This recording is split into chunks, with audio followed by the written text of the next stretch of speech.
Imagine, imagine for a moment that you are hopelessly lost in a scorching desert. Yeah, worst case scenario. Right, exactly. Your throat is completely parched, Yeah. you have zero energy, you are desperately, desperately thirsty, and then someone walks right up to you and hands you a piece of paper. A piece of paper, not like a canteen of water. Nope, just a piece of paper. But on that paper is this highly detailed, beautifully written description of water. I mean, it includes the exact chemical formula, H2O.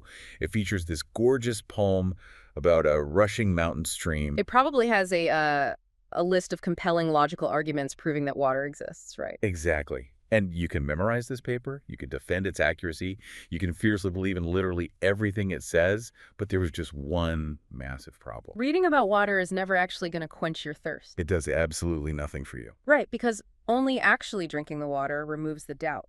And that analogy, honestly, perfectly captures the core premise of the material we are diving into today. It's so true.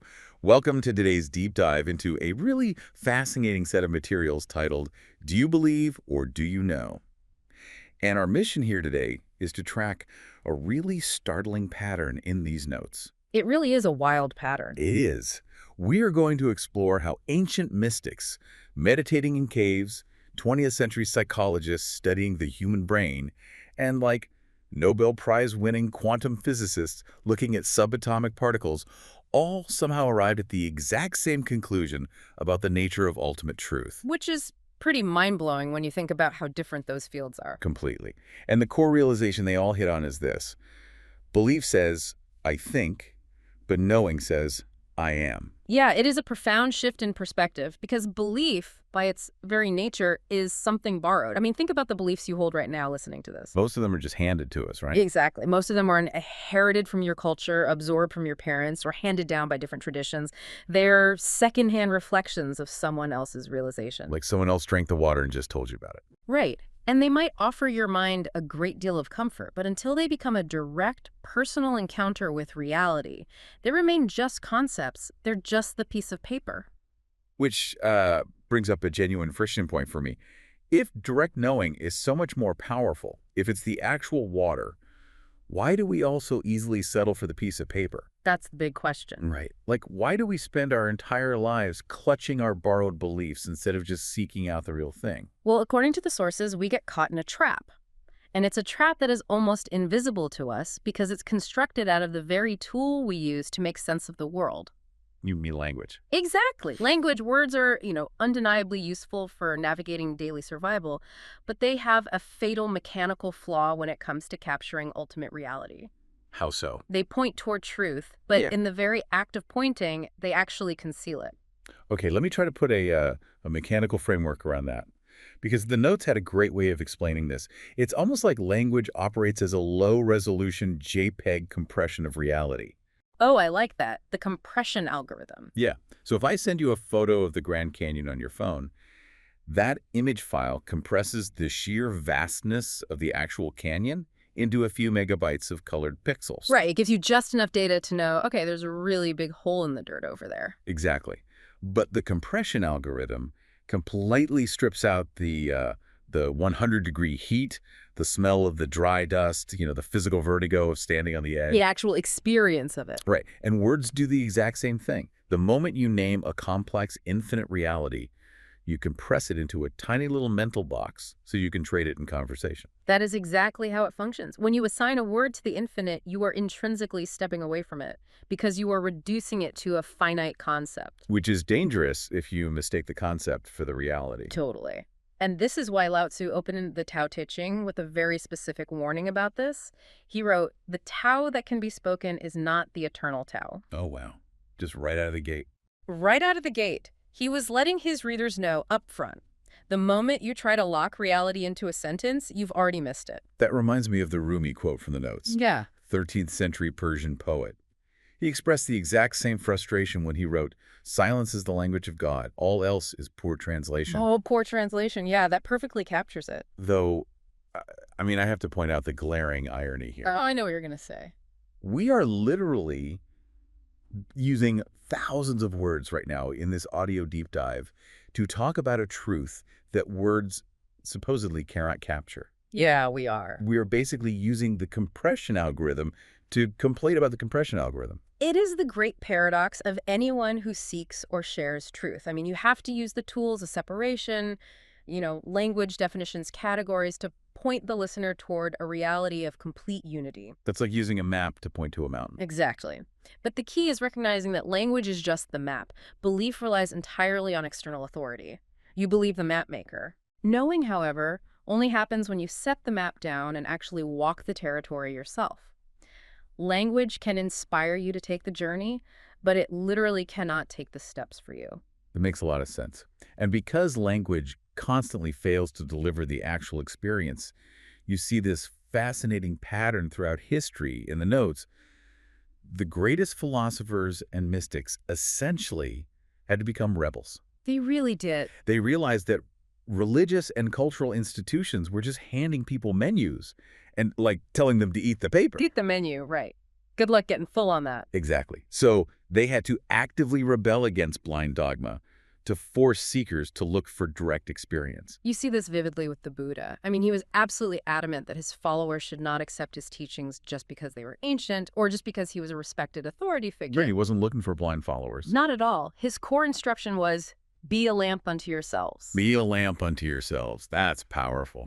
It is. He understood that you cannot inherit awakening. You can't just, adopt a belief system about enlightenment. You have to generate the light from within your own immediate awareness. But the notes point out this wasn't just an Eastern philosophical approach, right? You see the exact same rebellion happening in Europe.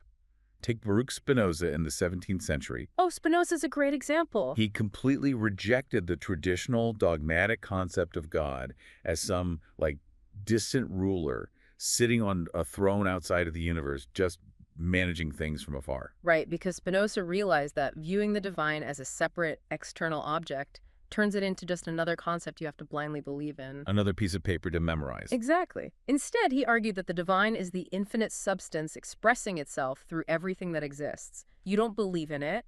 You recognize yourself as a temporary expression of it. Which really echoes the Greek philosopher Plotinus, too. The notes mention he taught that the human soul doesn't actually learn new truths from the outside world. Right, it just remembers. Yeah. It just remembers and reunites with its source. Or, even moving into the 20th century with Martin Heidegger. He argued that modern humanity has become entirely trapped in concepts. We really have. We label everything instantly. Exactly. We look at a towering oak tree and our brain instantly categorizes it as lumber or shade. We slap a label on it. And in doing so, we completely miss the raw, unveiled mystery that the tree simply is. We've lost direct contact with being itself. Yes, being with a capital B. And that loss of contact is exactly what the German Christian mystic Meister Eckhart was fighting against way back in the Middle Ages. Oh, man. The Meister Eckhart part of the notes blew me away. Right. Because he recognized the danger of concepts so clearly that he formulated one of the most striking prayers in history. He said, I pray God to rid me of God. Okay, let's just pause on that for a second, because on the surface, that sounds completely unhinged. It sounds like blasphemy, honestly. It really does. You have a devout 14th century Christian mystic falling to his knees and praying to get rid of God. How does that mechanism actually work? Well, it works because Eckhart diagnosed a fundamental flaw in human psychology. He realized that the human mind constantly builds images and concepts of the divine. Because that's what the mind does. It builds JPEGs. Exactly. But the mind's image of reality is not reality itself. So if you worship your mental concept of the mystery, you aren't actually worshiping the mystery. What are you worshiping then? You are worshiping your own thought. You've essentially created an idol out of your own intellect. Oh, wow. That's heavy. It is. Eckhart understood that to encounter the living, breathing reality of the divine, you have to completely shatter your inherited concepts. You have to rid yourself of the mental image so you can fall into the actual experience. So you clear away the concept to make room for the reality. Exactly. That makes perfect sense. Now, I will say, it is very easy to listen to all of this and just categorize it as ancient, mystical philosophy. Yeah. Stuff people pondered before we had brain scans and hard science. Sure, it sounds very esoteric. Right. But if we are genuinely trapped by language and borrowed concepts, like the notes suggest, that should show up in how our brains actually function. And the sources show that modern psychology hit the exact same wall when studying human suffering. Oh, absolutely. The mind sciences ran headfirst into the catastrophic effects of living on borrowed beliefs. Carl Jung is perhaps the clearest example of this. What did Jung find? Well, Jung mapped out how the vast majority of human suffering and neurosis comes from individuals living through a socially constructed identity, what he called the ego. Right, the ego. And the ego is essentially just a patchwork quilt of external beliefs and expectations inherited from society. It's not the authentic, deeper self. Let's anchor that in everyday life, actually. Yeah. Because Jung has a fascinating way of describing this. He famously said, people don't have ideas. Ideas have people. Ideas have people. Yes. Think about someone who pursues a grueling career in corporate law, and they do it purely because their parents expected it and society rewards it, The right? classic success track. Exactly. They have adopted a borrowed belief about what success means. It isn't their intrinsic knowing. And what happens? Every single morning, their stomach is in knots. They have the worst Sunday scaries. They suffer from anxiety, burnout, depression. Because they're living someone else's script. Right. The borrowed belief is acting almost like a psychological virus. The person isn't living their own life. The idea is operating them like a puppet. That is a highly accurate way to view Jung's concept of individuation, actually. True psychological healing isn't about adopting a better set of borrowed beliefs to patch over the old ones. You don't just find a better puppet master. Exactly. It requires a direct inward confrontation with your own psyche. You have to strip away the external programming until you hit the bedrock of your own direct knowing. And when a person actually breaks through that programming, the results are explosive. The notes bring up Abraham Maslow here. He documented this when he shifted psychology's focus away from neurosis and started studying what he called peak experiences. Yeah, Maslow's work is crucial here. He found that when individuals transcend their ordinary ego-driven consciousness, they enter these states of incredible unity and timelessness. And it feels totally real to them. More than real. Neurologically, psychologically, these aren't experienced as interesting hypotheses. In a peak experience, a person doesn't intellectually deduce that they are connected to the universe. They experience the boundaries of their separate self completely dissolving. William James, one of the founders of American psychology, he called this the noetic quality of mystical states. The noetic quality, right. When people have these direct encounters, they carry a sense of absolute authority and undeniable reality that ordinary thought simply cannot produce. It's like the difference between reading a textbook on the neurochemistry of romance and actually falling in love. That's a perfect analogy. You don't logic your way into feeling love. You just undeniably know it when it happens. Which proves that certain ultimate truths can only be apprehended existentially. They have to be lived. Psychology basically showed us that mapping the inner mind always leads to the breakdown of conceptual belief and the absolute necessity of direct experience. Okay, but wait. I have to challenge this trajectory just a little bit. Go for it. Psychology is dealing with the subjective human mind. Right. So, of course, it leans into personal, subjective experience. But what about the external fabric of reality? What about hard science? You're talking about physics. Exactly. Physics is the ultimate objective tool. It relies on rigid, measurable math. It is literally the opposite of subjective, mystical intuition. So how on earth did the math lead physicists to the exact same place as a monk meditating in a cave? Well, this is where the story gets truly incredible, and it requires looking at what happened during the quantum revolution in the 1920s. Okay, set the stage for us. Before quantum mechanics, classical Newtonian physics viewed the universe like a giant independent clockwork machine. Right, very predictable. Very predictable. And the observer, the human scientist, was seen as standing safely outside the machine, just watching the gears turn objectively. Right, the universe was fixed and we were just passive witnesses taking notes on our clipboards. Exactly. But then Werner Heisenberg and the pioneers of quantum mechanics started measuring reality at the subatomic level. And they discovered something that completely shattered that classical worldview. The observer effect. Yes. They found that you literally cannot measure a subatomic particle without altering its state. At the quantum scale, simply the act of observing something influences the reality of what is being observed. Meaning, the very act of, like, shining a light on an electron to see where it is physically knocks the electron off its path. Exactly. So there's no such thing as a passive observer. Precisely. The observer and the observed are entangled. The rigid boundary between the internal mind and the external universe began to dissolve right there in the mathematics. That is wild. It is. And this led Erwin Schrödinger, a giant of quantum physics who won the Nobel Prize, to dive deeply into ancient Vedantic philosophy. A physicist studying ancient Eastern philosophy. Yeah, because the math was suggesting something the ancient Indian texts had claimed thousands of years prior. Schrödinger ultimately concluded that consciousness cannot be divided into separate pieces. He stated point blank, and this is a quote, "The total number of minds in the universe is one." Wait, the total number of minds in the universe is one. That sounds like a direct translation from the Upanishads, not the conclusion of a physicist dealing with wave functions. I know, it sounds crazy, but it's where the science led him. And you see the same realization in David Bohm, another brilliant theoretical physicist mentioned in the notes. What did Bohm say?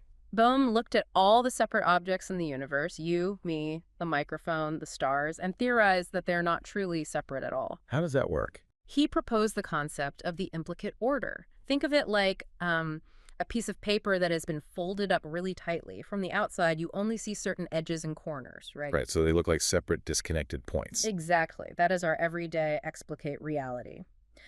But if you unfold the paper, you see that all those supposedly separate points are actually part of one continuous, undivided sheet. Bohm called the universe an undivided wholeness in flowing movement. So when we synthesize this entire journey from the notes, whether you are looking through a high-powered telescope, peering into an electron microscope, analyzing human neurosis on a couch, or sitting in deep meditation, the core intuition converges perfectly. It really does. The separate self, the isolated observer, is an illusion. Reality is fundamentally unified. And that brings us right back to the distinction between belief and knowing. Because if reality is ultimately singular, truth must be directly perceived. It can't just be intellectually debated. Okay, but how does that philosophical shift actually transform our daily lives? If we move from belief to knowing, does it actually solve the endless, exhausting human conflicts we see every single day? According to the sources, it addresses the root cause of them. Because belief inherently divides humanity. Beliefs are mental constructs, and constructs differ based on culture, geography, language. Right, one group believes one doctrine, another group believes the exact opposite. And conflict becomes mathematically inevitable at that point. But knowing unites us, because truth is singular.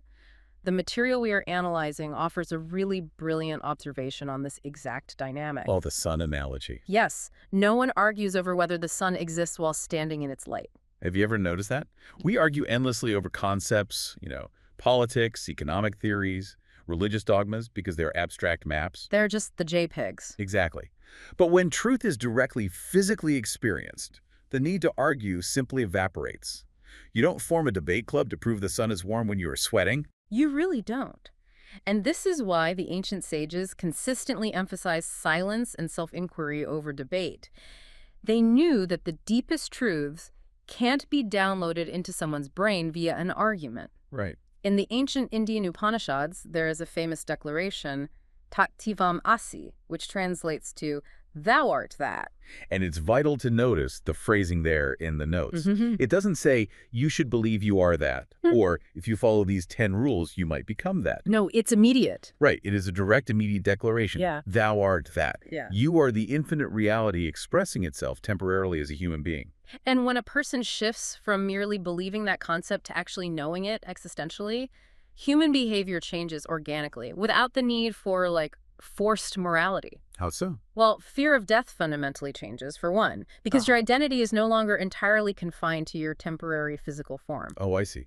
And compassion ceases to be a moral obligation and becomes basically a logical default. Because if the illusion of separation drops and you recognize the fundamental unity of consciousness, then hurting the person next to you is as nonsensical as your left hand picking up a hammer and smashing your right hand.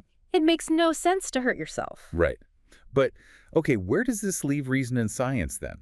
Are the notes suggesting that human thought is useless and we should all just abandon our intellect? Not at all. It just means recognizing the limits of the tool. I mean, thought is an extraordinary mechanism for building bridges, curing diseases, navigating the physical world. But it cannot fully grasp the totality of existence. Right. There's a perfect analogy for this in the text. The eye can see absolutely everything in the room except itself. It's a great way to put it. Right. Thought can analyze a million different external objects, but it fundamentally struggles to comprehend the silent awareness within which the thought itself is appearing. And that represents the ultimate paradox of the human condition. The mind is constantly agitated. It's searching for ultimate truth as if it were hiding somewhere else. We look everywhere for it. We do. We search in ancient texts, in rigid doctrines, in the distant stars. But all along, the very awareness that is looking through your eyes right now to search for the truth is the exact presence it longs to find. Wow. The seeker is, and always has been, what is being sought. The seeker is what is being sought. That is profound. Yeah. From ancient mystics stripping away concepts, to psychologists analyzing the ego, to quantum physicists dismantling the clockwork universe, the wisest minds all arrive at the same humility. They really do. Truth cannot be borrowed. It cannot be inherited secondhand from your parents or your culture. When it is finally seen directly, the need for belief falls away as naturally as a shadow disappears when you turn on a light. That's beautifully said. All the descriptions, the menus, the maps, they just dissolve, and truth is simply lived. And paradoxically, the closer one comes to that direct truth, the less there is to fiercely proclaim, and the more there is simply to behold in quiet wonder. Absolutely. I want to leave you, the listener, with a final lingering thought to explore on your own today. Yeah, give him something to chew on. If the greatest minds across all of human history agree that ultimate reality cannot be found in secondhand descriptions, and that the awareness quietly looking through your eyes right now is exactly what you've been searching for, what happens to your endless quest to consume more information? It's a good question. Perhaps the most profound thing you can do next isn't to read another article or listen to another deep dive or argue another concept online. Perhaps the most radical step is to simply sit in silence and pay very close attention to who is listening. Remember the thirsty man in the desert. You've read the descriptions, you've heard about the water. Now it's time to drink.